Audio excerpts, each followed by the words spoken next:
அன்பிற்குரிய கிறிஸ்துவின் அன்பு வேத மாணவ மாணவிகளே, சகோதர சகோதரிகளே, உங்கள் யாவருக்கும் இந்த அருமையான நாளிலே பிதாவாகிய தேவனாலும் நமது ஆண்டவராகிய இயேசு கிறிஸ்துவினாலும் கிருபையும் அன்பும் சமாதானம் உண்டாவதாக என் அன்பின் வாழ்த்துதலை தெரிவித்துக் கொண்டு இந்த நாளில் கூட அப்போஸ்தலர் 13ஆம் அதிகாரம் தேவனுடைய அந்த பொன்னான வார்த்தைகள் 38வது வசனம் முதல், சகோதரரே, கிறிஸ்து மூலமாய் உங்களுக்கு பாவ மன்னிப்பு உண்டாகும் என்று அறிவிக்கப்படுகிறது.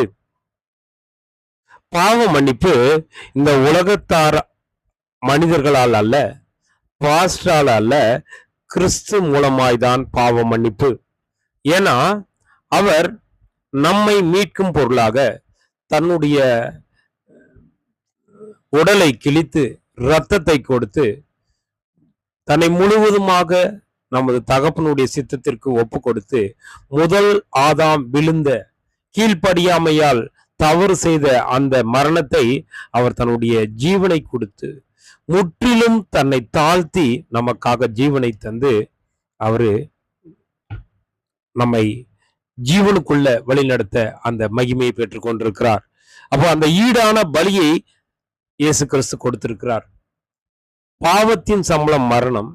தன்னுடைய பிள்ளைகள் விழுந்துட்டாங்க, அதை மீட்க தேவனுடைய பிள்ளையே வந்து தாய் மாதிரி இருந்து தன்னுடைய பிள்ளை மாதிரி இருக்கிற நம்மளுக்கு பிள்ளைகள் தான் இவங்களை உருவாக்கின இயேசு கிறிஸ்துவே தாயா இருந்து நமக்காக தன்னுடைய ஜீவனை கொடுத்திருக்கிறார். அப்படின்னா பாருங்க, கர்த்தர் அதாவது ஆண்டவராக இயேசு கிறிஸ்து ஆவிக்குரிய நிலையில மிகாயில் தூதனா இருந்த பொழுது பராக்கிரமசாலியா இருந்திருக்கிறார். அசிரியர்களை 1,80,000 பேரு கிட்டத்தட்ட வெட்டி போட்ட ஒரு பராக்கிரமசாலி இயேசு கிறிஸ்து.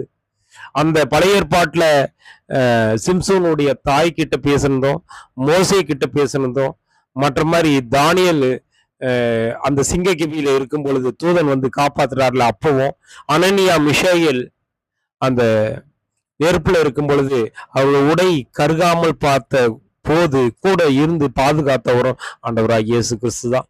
பல இடத்துல, அதாவது ஆபிரகாம் பலி செலுத்தும் போது ஈசாக்க கொலை செய்ய தீர்மானம் பண்ணி ஓங்கி கத்திய ஓங்கும் பொழுதும் காப்பாத்தினவர், ஈசாக்க காப்பாத்தினவரும் இயேசு கிறிஸ்து தான். மிகாயேல் தூதனா இருக்கும் பொழுது இந்த ஈடுபலி அது அவரால் தர முடியாது.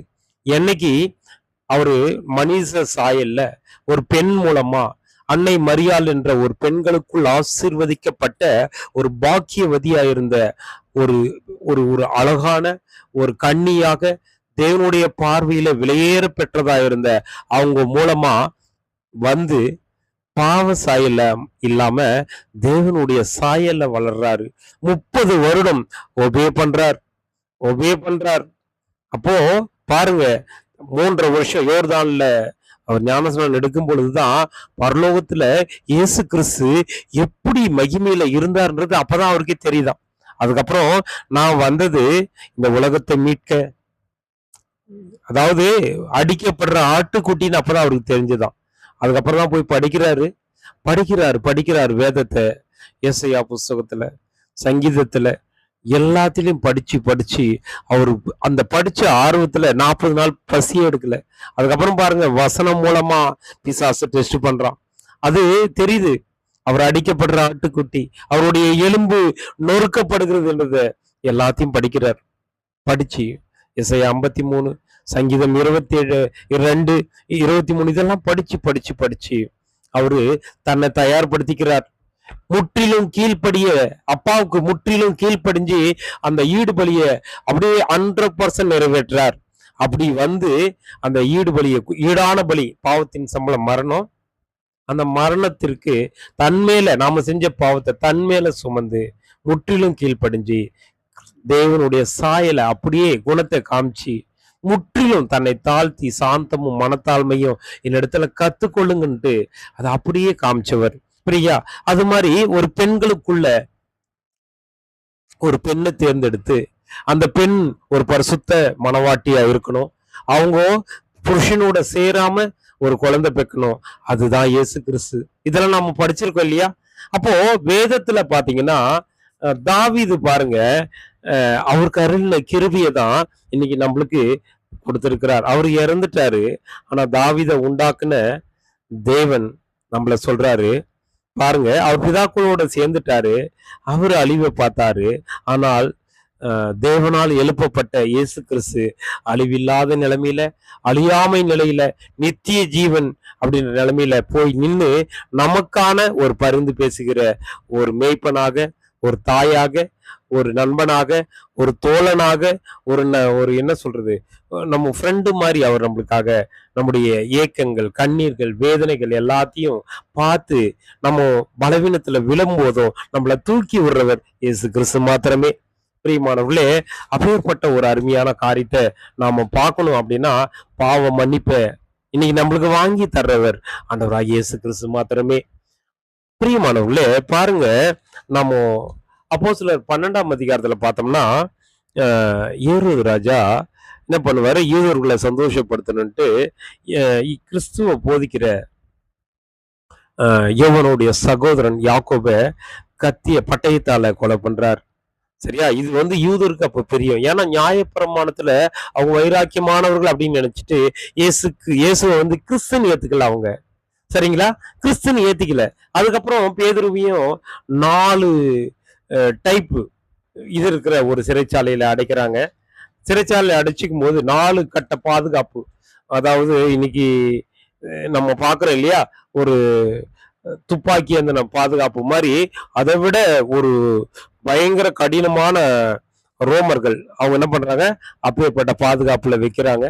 ஆனா பேதுருவை பாருங்க, 2 சங்கிலியால கட்டப்பட்டு அவர் 2 சேவல்கள் மத்தியில இருக்கும் பொழுது கர்த்தருடைய தூதன் அந்த சிறைச்சாலையில போய் நிக்கிறாரு.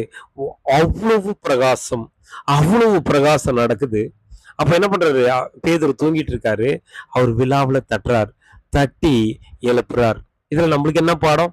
நாம கூட இந்த உலகத்தினுடைய கவலையில எல்லாரும் நம்மளை விட்டுட்டாங்க, எல்லாரும் நம்மளை தவிக்க விட்டுட்டாங்க அப்படின்னு நம்ம தவிச்சிட்டு இருக்கும்போது நம்ம ப்ரே பண்ணோம்னா, கிறிஸ்து தூதர்களை அமிச்சு நம்மளை தட்டி அதிகாலையில ப்ரே பண்ண வச்சு பரிசுத்தாவியை நம்ம பெற வச்சு நாம தொடர்ந்து தேவனுடைய பாதையில நடக்க கிறிஸ்துடைய கிருபை, அவருடைய பாவ மன்னிப்புக்கான ஈடுபலி கொடுத்தின அந்த அழியாமை நித்திய ஜீவன் தர்றதுக்காக, நம்மளுக்கான கிரீடத்தை உறுதிப்படுத்துறதுக்காக நம்மள தட்டி தட்டி எழுப்புற, வழி நடத்துற அந்த இயேசு கிறிஸ்து நம்ம பக்கத்துல இருக்கிறார். அதுலயும் பாருங்க, அன்னைக்கு பேதுருவை தட்டி எழுப்பி அந்த தூதன் என்ன பண்றாரு, பாதரட்சியை போட்டுக்கோ அப்படின்னு சொல்லிட்டு அவரை கூட்டிட்டு போயிட்டு எங்க போடுறாரு, ஒரு தெருவுல விடுறாரு. சரிங்களா? அவரு கனவுன்னு நினைக்கிறார் பேதுரு. அதுக்கப்புறம் கொஞ்ச நேரத்துக்கு அப்புறம் தான் அவருக்கு தெரியுது. அவர் போயிட்டு தன்னுடைய கூட இருக்காங்க இல்லையா நண்பர்கள், சீடர்கள், இயேசு கிறிஸ்துவோட சீடர்கள், அவங்க போய் தட்டும் பொழுது எல்லாரும் என்ன சொல்றாங்க, ஒரு ஆச்சரியப்படுறாங்க. சரியா? அப்போ என்ன ஆகுதுன்னா, ஒரு எப்படி சொல்றது, ஏரோது பிடிச்சிட்டு போயிட்டு இன்னைக்கு இதோட முடிஞ்சிடுவார்னு நினைச்சாங்க. ஆனா தேவன் அவர்களை விடுதலை பண்ணார். அன்னைக்கு பேதுரு விடுதலை பண்ணி இன்னுமாய் பல பேருக்கு அவரை ஒரு சாட்சியா வச்சார், தூணா வச்சார். அப்ப நம்மளும் கூட தேவன் அப்பேற்பட்ட காரியத்துல வைக்கதான் ஒவ்வொரு நாளும் பிராக்டிஸ் பண்ணுகிறார். சரிங்களா? நாம மரணத்தினுடைய முதல் ஆதாமுடைய மரண சாபம் கிறிஸ்துவனுடைய அந்த ஈடுபலியால எடுக்கப்பட்டது. அப்ப இந்த நாள்ல கூட நாம ஆவிக்குரிய ஒரு மாத்திரையை நாம சாப்பிட போறோம். எப்படி என்று பார்க்கும் பொழுது நாம இன்னைக்கு யாரை பார்க்கலாம் அப்படின்னா, ஆத்தாலியேல் என்ற ஒரு நபரை குறிச்சு பார்க்கலாம். இவங்க எங்க இருக்காங்க அப்படின்னாலாம் நம்மளுக்கு தெரியும். 2 நாளாகமம் புஸ்தகத்துல இவங்க ரெக்கார்ட் பண்ணியிருக்காங்க. சரிங்களா? 16ஆம் அதிகாரத்துல பார்த்தா இவங்க தெரியும். சரிங்களா? இவங்க யாருன்றது நம்மளுக்கு தெரியுமா அப்படின்னா, பாருங்க, யோசபாத்தோட மருமகள் இவங்க. அடுத்தபடியா இவங்க யாரோட மகள் அப்படின்னு பார்த்தோம்னா, நம்மளுக்கு தெரியும் இல்லையா, வேதத்திலே தீர்க்க தரிசிகளை கொலை பண்ண 350 மேல இருக்கிற தீர்க்க தரிசிகளை கொலை பண்ண எசபேல், ஆகாப் அவங்களுடைய அம்மா எசபேல் இவளுடைய மகள். இவங்க பயங்கரமான கொடுமைக்காரின்னு நம்மளுக்கு தெரியும். ஆனா யோசபாத்து தெரியும் இல்லைங்களா, யோசபாத்து யூத ராஜா. அதாவது சாலமோன் காலத்துல இருந்து நம்மளுக்கு தெரியும், சாலமோன் விக்கிரக வழிபாடு பண்ணும் பொழுது என்ன பண்றாரு தேவன், ரகசிய மூலமா என்ன பண்றாரு, உனக்கு 2 கோத்திரம் மட்டும்தான் அப்படின்னு சொல்லிட்டு அது 2 அதுவும் தாவீது நிமித்தம் 2 கோத்திரத்தை மட்டும் சாலமோனுக்கு வச்சுட்டு அஹ், அதுக்கப்புறம் 10 கோத்திரத்தை வடதேசம் அப்படின்னு தெரிஞ்சது. அதான் வடதேசம்னா இஸ்ரேல் தேசம்னு பிரியுது. 2 கோத்திரத்தை முதல்ல 12 கோத்திரத்தையும் தாவீது தான் அரசாள்றாங்க. ஆனா 2 கோத்திரம் பேர் வந்து யூதா கோத்திரம், யூதா பெஞ்சமின் கோத்திரம். அந்த 10 கோத்திரம் வந்து வடதேசம் இஸ்ரேல். அதுல வந்தவங்க தான் யாரு என்று பார்க்கும் பொழுது, இந்த 2 கோத்திரத்துல எத்தனை பேர்னா 20 ராஜா ஆள்றாங்க. இந்த 10 கோத்திரத்தை வந்து 19 ராஜா ஆள்றாங்க. ஒரே டைம்ல எல்லாரோட ராஜாவும் மறிக்கல. அவங்க பீரியட்ல மாறி மாறி வந்திருக்காங்க. மேக்சிமம் அந்த வம்சவழி வர்றது இந்த இந்த கோத்திரம் தான், யூதா கோத்திரம் தான். இதுல வந்து மாறி மாறி வராங்க. அதாவது இஸ்ரேல் இந்த இதுல வர்றவர் யோசபாத் ராஜா. சரிங்களா? அந்த ரெகோபயாம் அப்படின்றது இந்த கோத்திரம். இவர் வந்து எதுனா யெரொபெயாம், அதாவது சாலமோட படை தளபதி. இவருக்கு தான் அந்த 10 கோத்திரம் கொடுக்கிறார். அந்த 10 துண்டை கிழிச்சு கொடுக்கிறார் இல்லைங்களா அவங்க. அப்ப இந்த வழியா வந்தவங்க ஆகாப். ஆகாப் வந்து தேவனோட புள்ளதான். ஆனா அவன் என்ன பண்றான், ஒரு புறஜாதி பொண்ணா இருக்கிற எசபேலை மணக்கும் பொழுது அவங்க புறஜாதி விக்கிரக வழக்க அவன் பொண்ணு கண்டுக்குட்டி தான் முதல்ல வணங்கி இருக்கிறாங்க. ஆனா புறஜாதிய பின்ன எசபேல ஆகாப் மணந்த போது அவர் என்ன பண்றாரு, பாகால வந்து வச்சிருக்கிறார். பொண்ணு கண்ணுக்குட்டியை விட பாகால் மோசமானது. அப்போ முதல்ல யெரொபெயாம் தான் அந்த பொண்ணு கண்ணுக்குட்டியை வச்சுது. அதை விட மோசமான ஒரு காரியத்தை ஆகாப்போ எசபேலும் பண்ணியிருக்காங்க. அவரு கொஞ்சம் தான் பண்ணார் யெரொபெயாம். இவரு அதுக்கும் அவருக்கு இதுக்கு கொஞ்சமா அப்படின்னு நினைச்சிட்டாராம். பாருங்க பிரியமானவர்களே, நாமும் இந்த காலத்துல நாம தேவனுக்கு முக்கியத்துவம் கொடுக்கிறோமா அல்லது உலக காரியத்துக்கு முக்கியத்துவம் கொடுக்கிறோமா? சரியா? தேவனுடைய டைம் அதிகாலையில குளிர்ச்சியான வேலையில அன்னைக்கு ஆதாம் கூட இருந்தார். இன்னைக்கு நம்ம கூட அவரு பிரசன்னமா இருக்கிறார். அதிகாலையிலயும் சரி, டே பை டே எல்லா நேரமும் தான் பாக்குறாரு.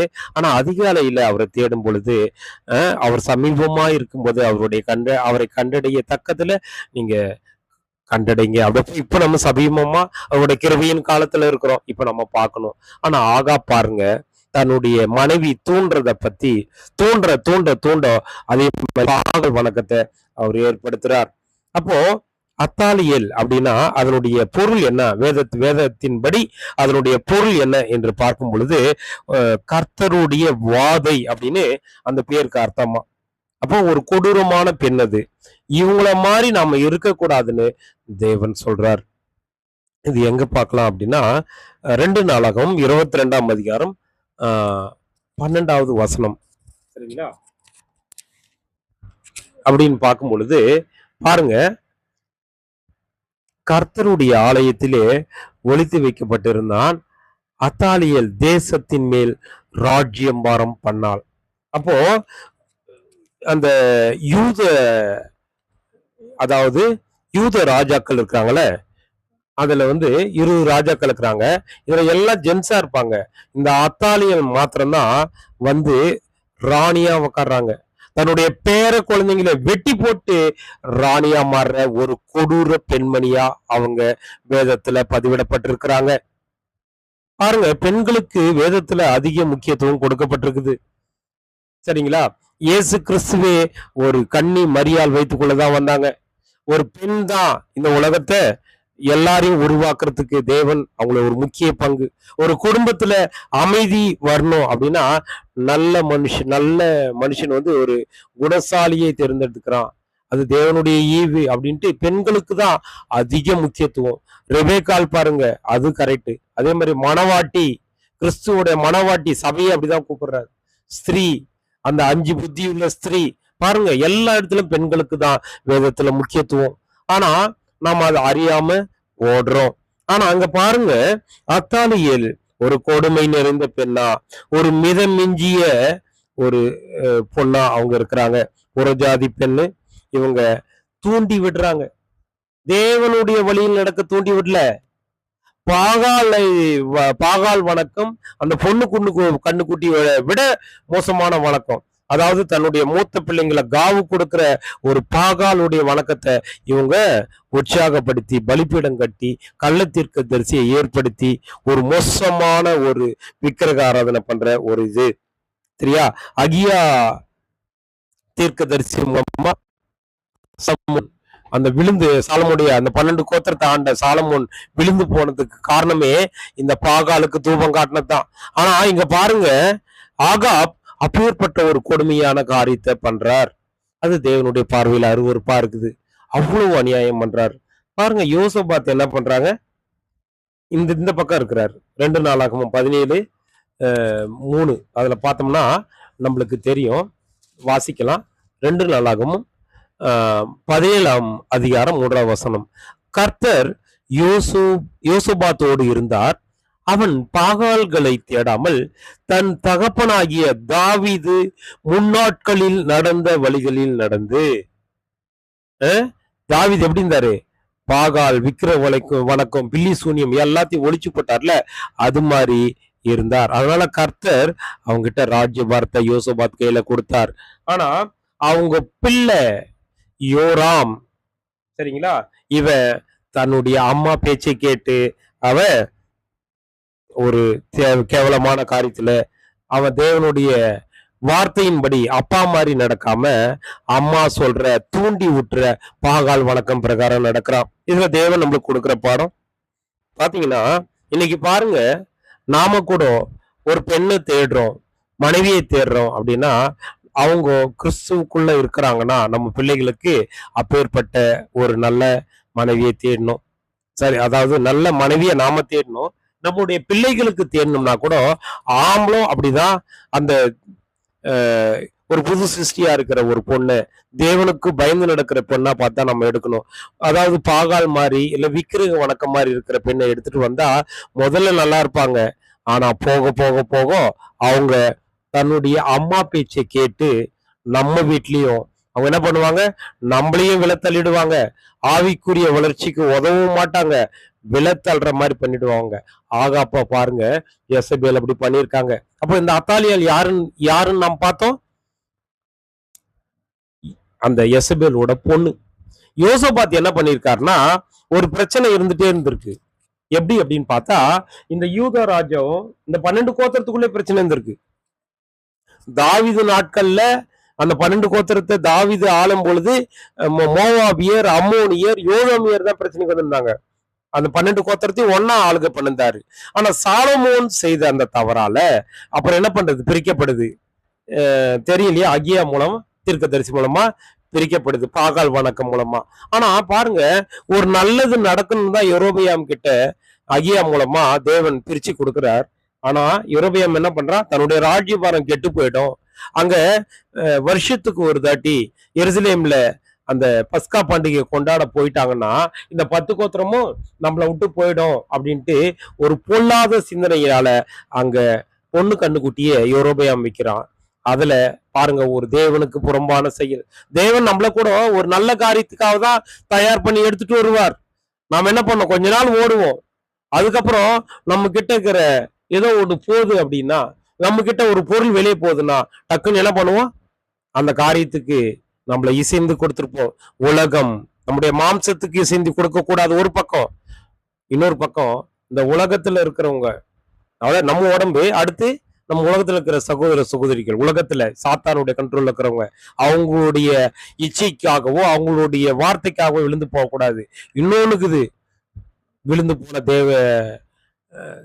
போன தேவ தூதர்கள், பிசாசனுடைய தூதர்கள் அவங்களும் இருக்காங்க. இந்த 3 பேர் கூட ஜெயிக்கிறது ரொம்ப கஷ்டம். அப்போ அதை ஜெயிக்கிறதுக்கு நம்ம என்ன பண்ணோம், அதிகால தேவனை தேடணும். இந்த அத்தாலியல் பாத்துங்க, ஆரம்பத்துல தன்னுடைய அப்பா அம்மாக்கு மாமியாருக்கு உண்மையாக்குற மாதிரியே இருந்திருக்கிறாங்க. யார், யோசபாத்துக்கு உண்மையா மாதிரியே இருந்திருக்கிறாங்க. ஆனா கொஞ்ச நாள்ல என்ன பண்ணிருக்காங்க, தன்னுடைய அம்மாவும் அப்பாவும் பேச்சு, அதாவது எசபேலோட பேச்சை கேட்டு ரொம்ப துன்மார்க்கமா நடந்திருக்கிறாங்க. சரிங்களா. ஆனா யோசபாத் என்ன பண்ணிக்கிறாரு, தன்னுடைய அந்த இஸ்ரேல், அதாவது யூதா கோத்திரத்துல போய் தேடாம இவர் என்ன பண்ணிக்கிறாரு, தன்னுடைய மகன் யோராமுக்கு சண்டை இருக்கக்கூடாது அப்படின்னு சொல்லிட்டு இந்த ரெண்டு கோத்திரம் 10 கோத்திரத்துக்குள்ள அடிக்கடி சண்டை வந்திருக்குது. அதாவது வடக்கு தேசம் இஸ்ரேலுக்கும் தெற்கு தேசம் யூதாக்கும் 2 கோத்திரங்களும் சண்டை வந்திருக்கு. யோசபாத் என்ன பண்ணிக்கிறாரு, சரி ஒரு சம்பந்தம் பேசணும்னா இது சண்டை இல்லாம இருக்கும்னு நினைச்சிட்டு போய் ஆகாப்போட எசபேலோட பொண்ணு, ஆகாப் எசபேல் தான் ஹஸ்பண்ட் ஒய்ஃப், அவங்க பொண்ணை போய் தேர்ந்தெடுத்து கூட்டிட்டு வந்து கல்யாணம் பண்றாரு இந்த அத்தாலியால். இவங்க எப்படிப்பட்டதுன்னா ஆரம்பத்துல அவங்க அப்பா அம்மாவோட அந்த விக்கிர வழிபாட்டுல தான் இருந்திருக்கிறாங்க. ஆனா தெரிஞ்சே போய் விழுந்திருக்காரு. சரிங்களா? ஆனா தேவன் எச்சரித்த போது பின்வாங்கிட்டார். அப்போ என்ன பண்றாரு, இவர் என்ன பண்ணாரு, தேவனுடைய வார்த்தைக்கு தன்னை ஒப்பு கொடுத்துட்டார். அதனால தேவன் அவருடைய ராஜ்யபாரத்தை சரி பண்ணிட்டார் என்று பார்க்கிறோம். சரிங்களா? அப்போ பாருங்க, நாம கூட இந்த உலகத்தில் நடக்கும் பொழுது நம்ம இரவுலையும் சரி, ஒரு சில காரியத்திலும் சரி, தேவனுக்கு பயப்படுறோமோ இல்லையோ, பிசாசுக்கு ரொம்ப பயப்படுவோம். ஆனா வேதம் சொல்லுது தேவனுக்கு பயப்படுற பயம் ரொம்ப முக்கியம். பாருங்க, இந்த உலகத்துல நம்ம யாரும் பார்க்கலன்ட்டு துணிஞ்சி இச்சைக்குரிய காரியமோ அல்லது நம்ம இஷ்ட மாம்சம் தேடுற காரியமோ இல்ல தண்ணி அடிக்கிற பழக்கமோ இல்ல வேற பழக்கமோ நாமோ ஏற்படுது. ஏன்னா தேவன் பார்க்க மாட்டார் அப்படின்னு நினைக்கிறோம். இந்த உடம்பு தேவன் தங்கும் ஆலயம்ன்றத நம்ம அடிக்கடி நினைவுல கூறணும். பிரியமானவர்களே பாருங்க, இப்ப நம்ம எல்லாம் என்ன பண்ணோம், நம்ம கிறிஸ்துவனுடைய வேதமானவர்கள்லாம் இப்போ நம்ம யூதா தேசத்துக்கு அந்த அந்த தேசத்துக்கு போயிடணும். இப்ப யோசபாத் என்ன பண்றாரு, சம்பந்தம் பண்றதுனால அந்த யூத ராஜ்யத்துக்கும் அந்த வடக்கு தேசமா இருக்கிற இஸ்ரேல் ராஜாவா இருக்கிற ஆகாப் எசபேலுக்கும் சம்பந்தம் பண்றாரு. அப்ப அவங்களுடைய பொண்ணா இருக்கிற அத்தாலியலை கூப்பிடுறாரு. அவங்க கல்யாணம் ஆன உடனே இங்க சமாதானமா நடக்குது. ஆனா தேவனுக்கு அருவருப்புன்ட்டு ஒரு தீர்க்கதரிசி மூலமா சொன்னதுக்கு அப்புறம் அவர் அந்த சம்பந்தத்தை துண்டிக்கிறாரு. ஆனா என்ன பண்றது, யோராம் கிட்ட அவங்களுடைய மகளை தான் எடுத்துட்டு வந்துடுறார். சரிங்களா? பிரியமானவர்களே பாருங்க, இங்க என்ன நடக்குது அப்படின்னா, யோசபாத் கொஞ்ச நாள் கழிச்சு மறிக்கிறார். இப்ப நம்மளாம் என்ன பண்றோம், ஆவிக்குரிய ரீதியில கிறிஸ்துவனுடைய இந்த மாணவர்கள் என்ன பண்றோம், நம்ம அந்த இவங்க வீட்டுக்கு போயிடுறோம். எங்க அத்தாலியல் வீட்டுக்கு, அதாவது யோசபாத்தோட வீடு. இப்போ மாமனார் மாதிரி, அத்தாலியாவளியோட மாமனார் மாதிரி யோசபாத் இருக்கிறாங்க. யோசபாத்தோட மகன் பேரு யோராம். இப்போ என்ன பண்றாரு, ஆகாப் எசபேலோட பொண்ணை கட்டிக்கிறாரு.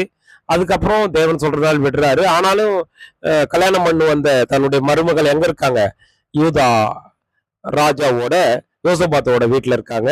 இப்போ யோசபாத்தோட மருமகளா இருக்கிற அத்தாலியால் யாரோட, எசபேல், மோசமான தீர்க்கதரிசியில கொலை பண்ண ஒரு மோசமான ஒரு பெண்மணி, அவங்களுடைய பேச்சை கேட்டு இந்த வீட்டுக்கு வந்த உடனே பயங்கர கலகம் வைக்கிற ஒரு பெண்ணா இருக்கிறாங்க.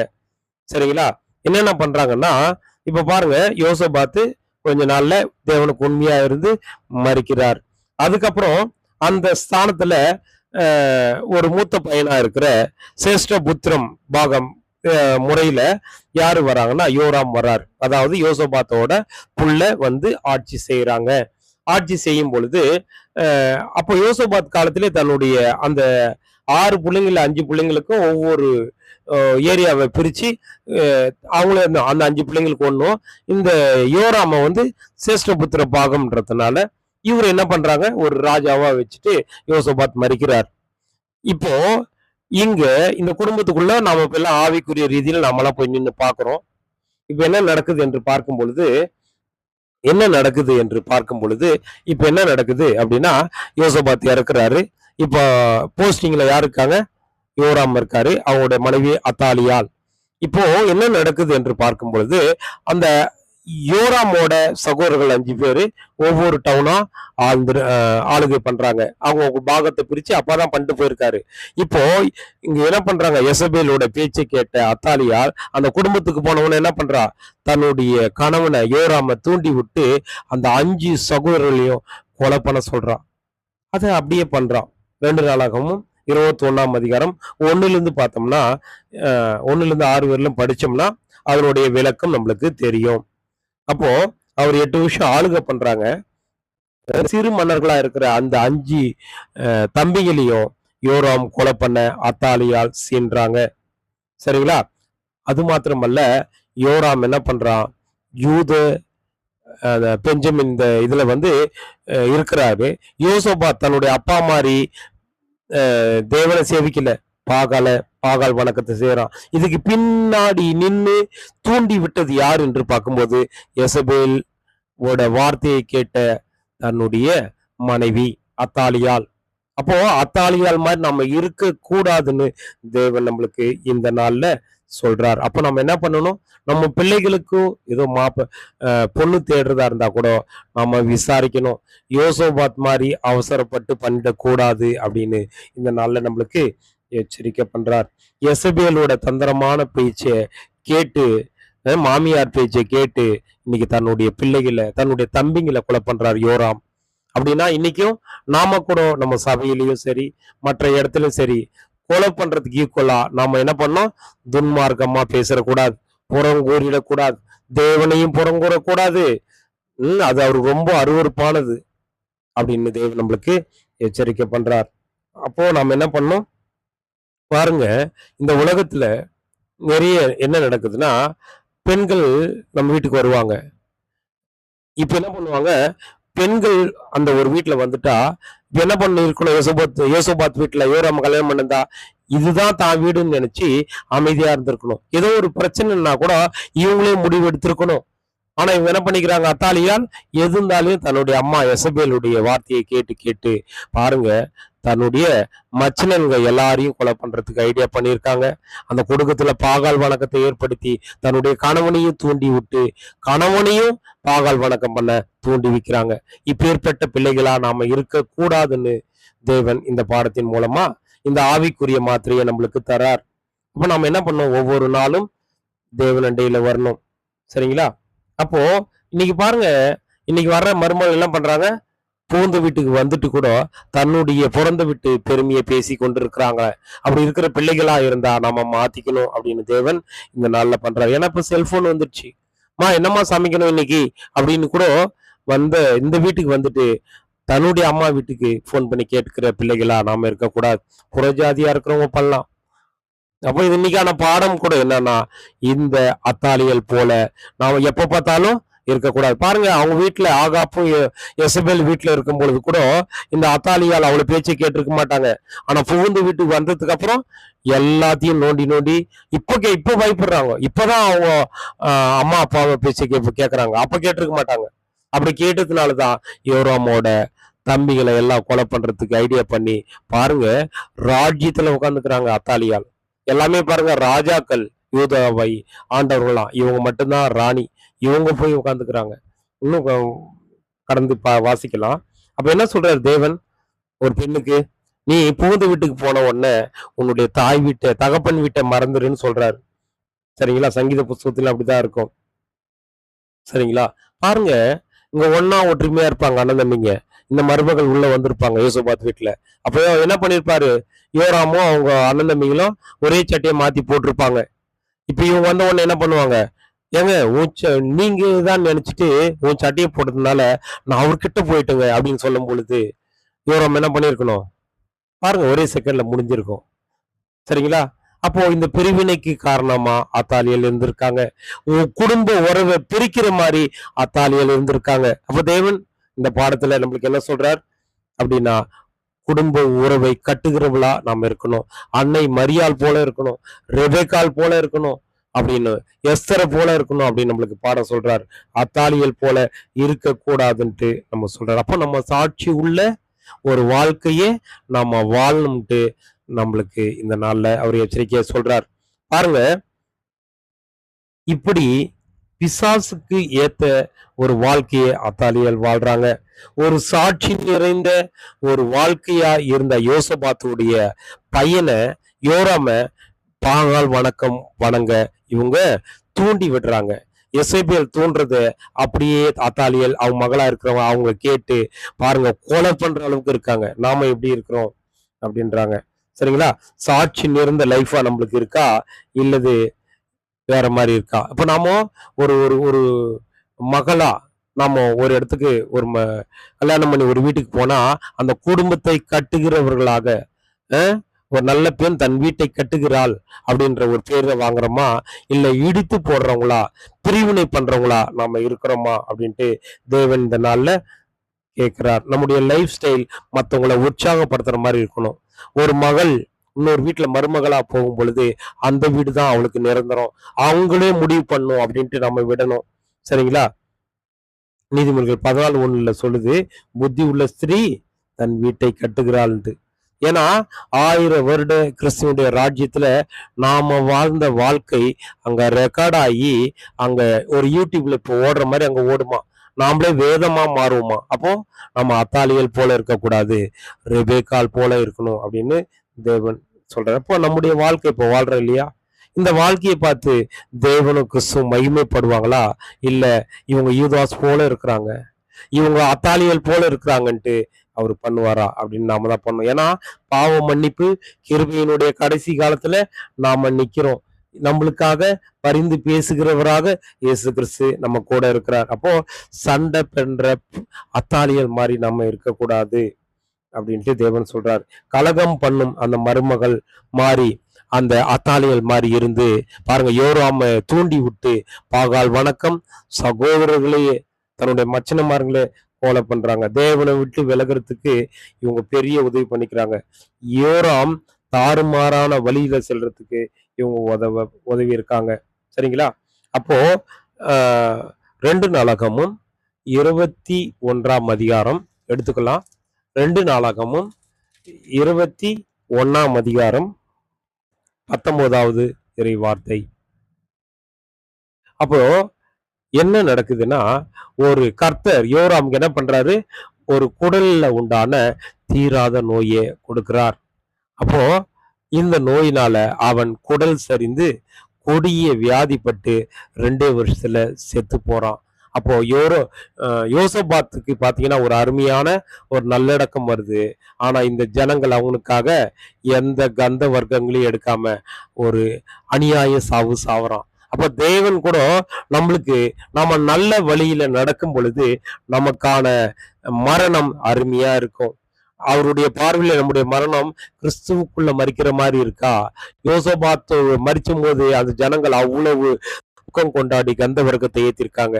ஆனா யோராம் பாருங்க, தேவனுக்கு தன்னுடைய மனைவியினுடைய தூண்டுதல் பேச்சை கேட்டு அந்த எசபேலுடைய மாமியாருடைய பேச்சு கேட்டு தன்னுடைய வாழ்க்கையை கெடுத்த போது அவன் தேவனுடைய அந்த குடல் அந்த சாபத்தால மறிக்கிறான் யோராம். அதுக்கப்புறம் என்ன நடக்குது என்று பார்க்கும் பொழுது அவனுடைய மகன் வரான். யாரு? அகசியா.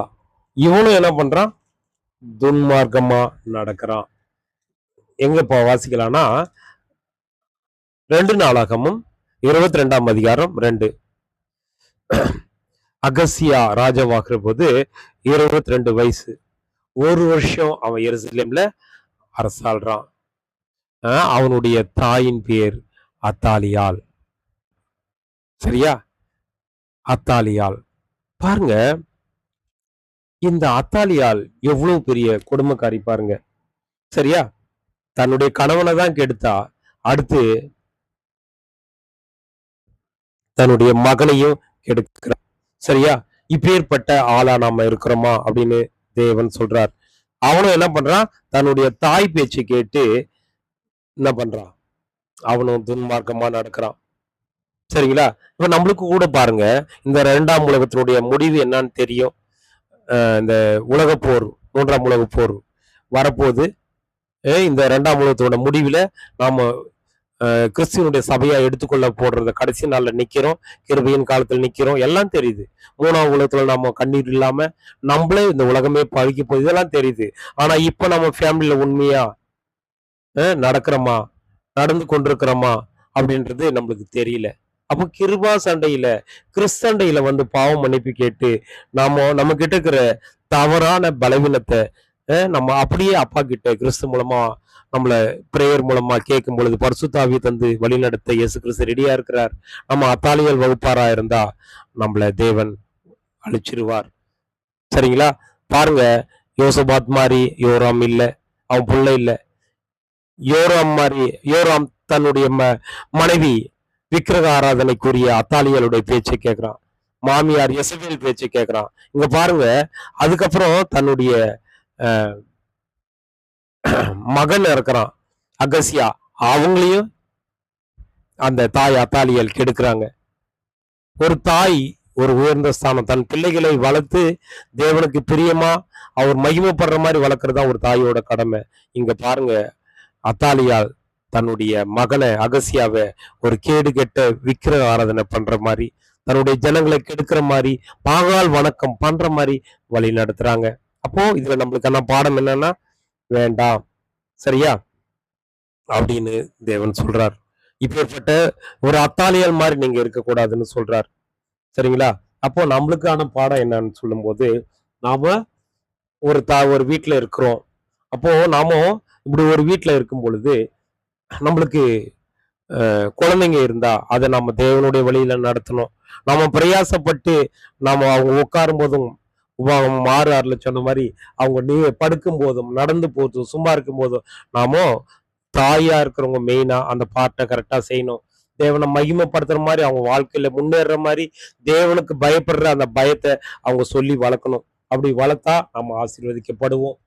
இல்லைன்னா யோராம் மாதிரி நம்மளுக்கு என்ன பண்றான், குடல் சரிந்து செத்தான். அப்போ தேவன் அனுமதிக்கிற ஒரு சாபம் நம்மளுக்கும் வந்துடும்.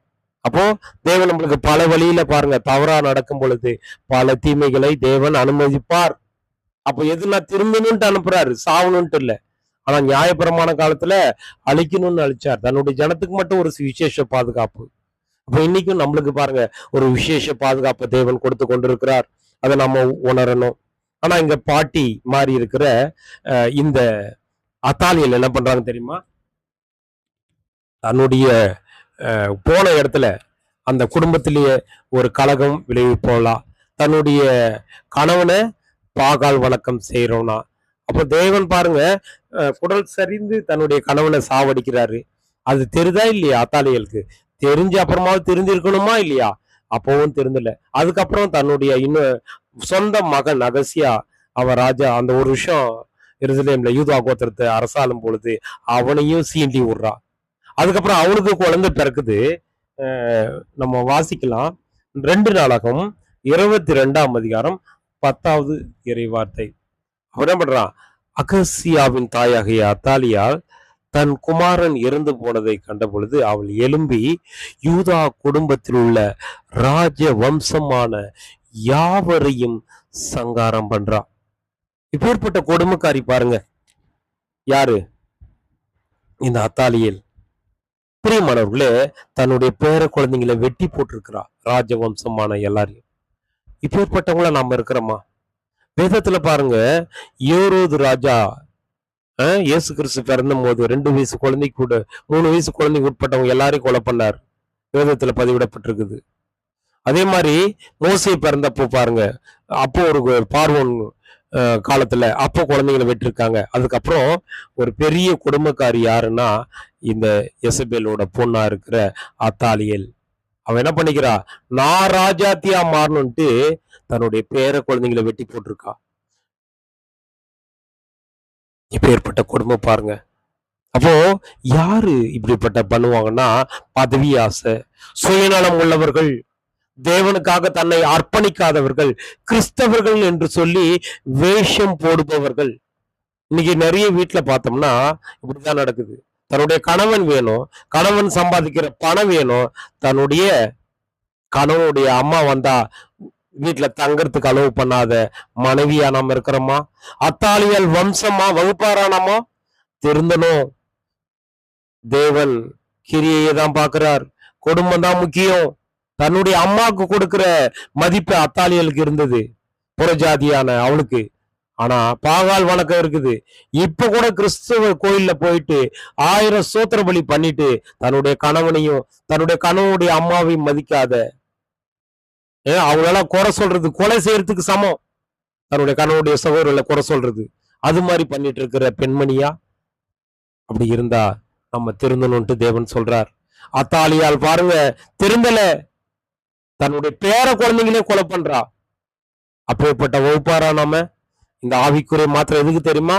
இதை ரெக்கார்ட் பண்ணிக்கிறார் தேவன், இது மாதிரி நாம இருந்துடக்கூடாதுன்ட்டு.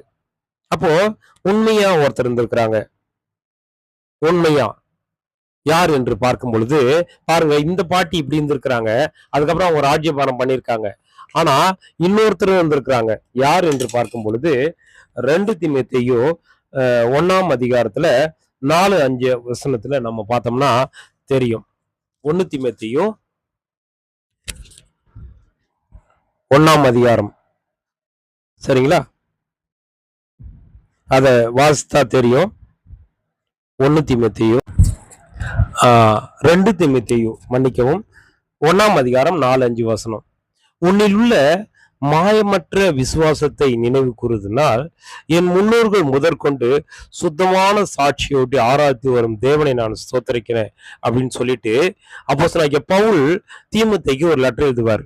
அதுல 5ஆம் வசனம் சொல்லுவாரு, இந்த விசுவாசம் முந்தி உன் பாட்டியாகிய லோவிஷாலுக்குள்ளும் உன் தாயாகிய ஐனியாக்கேலுக்குள்ளும் நிலைத்திருந்தது, அது உனக்குள்ளும் நிலைத்திருக்கிறது என்று நிச்சயித்திருக்கிறேன்.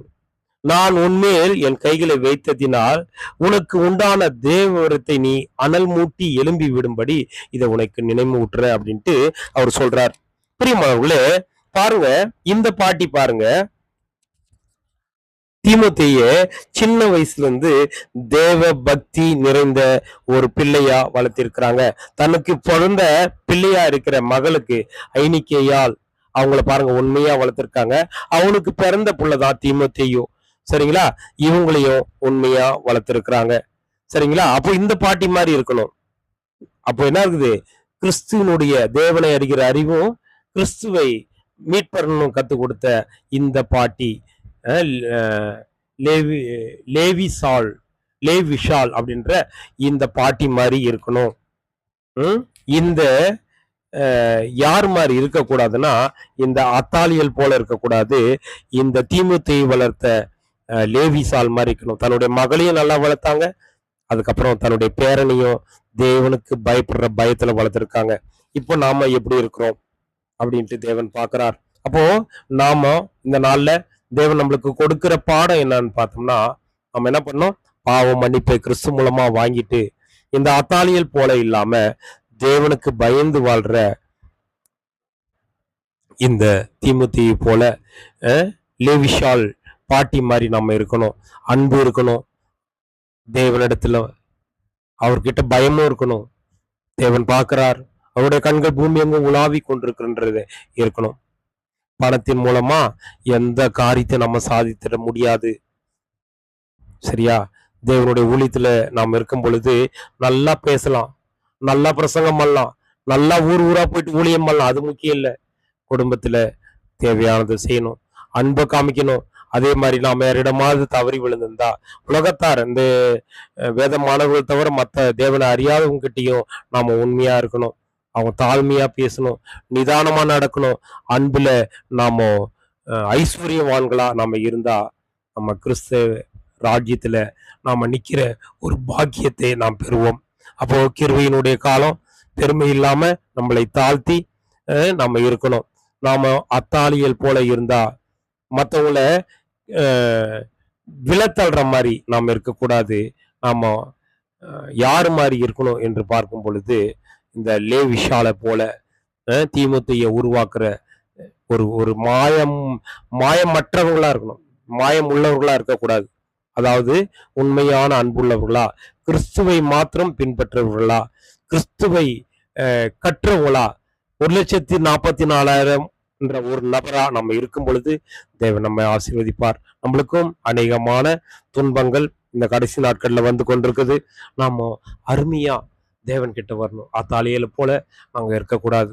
நாங்க யோசபாத் மாதிரி இருக்கணும், தாவீதை போல இருக்கணும், சாத்ராக் மேஷாக் அபேத்நேகோ போல ஒரு வைராக்கியம் உள்ளவர்களா இருக்கணும் அப்படின்னு நம்ம கேட்கும் பொழுது கிருபையினுடைய அதிகாரியா, பாவ மன்னிப்பை நம்மளுக்கு தருகிற அதிகாரியா இருக்கிற கிறிஸ்தண்டையில, கிருபா சண்டையில அதிகாரில நம்ம 1 மணி நேரம் அவருக்காக நம்ம டைம் எடுத்து செலவு பண்ணோம்னா அவருடைய அன்பு நம்மை ஆசீர்வதித்து நம்முடைய பாவங்களை மன்னித்து நம்முடைய நித்திய ஜாவை யுகத்துல சேர்க்கும் உலகும் இயேசு கிறிஸ்து நமக்காக பரிந்து பேசி நம்மை ராஜ்யத்தில் சேர்ப்பார். அப்படிப்பட்ட உன்னதமான பாக்கியத்தை தர கிறிஸ்துவும் தேவனும் ரெடியா இருக்காங்க.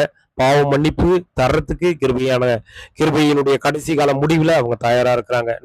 நம்மை அர்ப்பணித்து வரும் பொழுது நம்மை தேவன் தாம் ஆசீர்வதித்து அவருடைய ராஜ்யத்திலே சேர்ப்பாராக. பொறுமையோடு கேட்ட உங்களையும் என்னையும் தேவன் தாம் ஆசீர்வதித்து பாவ மன்னிப்பு கொடுத்து நியாயப்பிரமாணத்திலிருந்து நம்மளை விடுதலை பண்ணி ராஜ்யத்துல சேர்ப்பார். பேதுருவை விடுதலை ஆக்கினதை போல சிறையிலிருந்து விடுதலை ஆக்கி இன்னைக்கு ராஜ்யத்துல அவரை உட்கார வச்சுக்கிறார். அதே போல நம்மையும் ராஜ்யத்துல உட்கார வைக்கதா கிறிஸ்து தயாரா நம்ம மத்தியில உலா வந்து கொண்டிருக்கிறார். மகிமையா ஆவிக்குரிய அந்த ஸ்தானத்துல உலா வந்து கொண்டிருக்கிறார். இங்கதான் இருக்கிறார். அதை உணர்ந்து நடப்போம். தேவனால் ஆசீர்வதிக்கப்படுவோம். பொறுமையோடு கேட்ட உங்களையும் என்னையும் தேவன் ஆசீர்வதித்து நடத்துவாராக. ஆமீன்.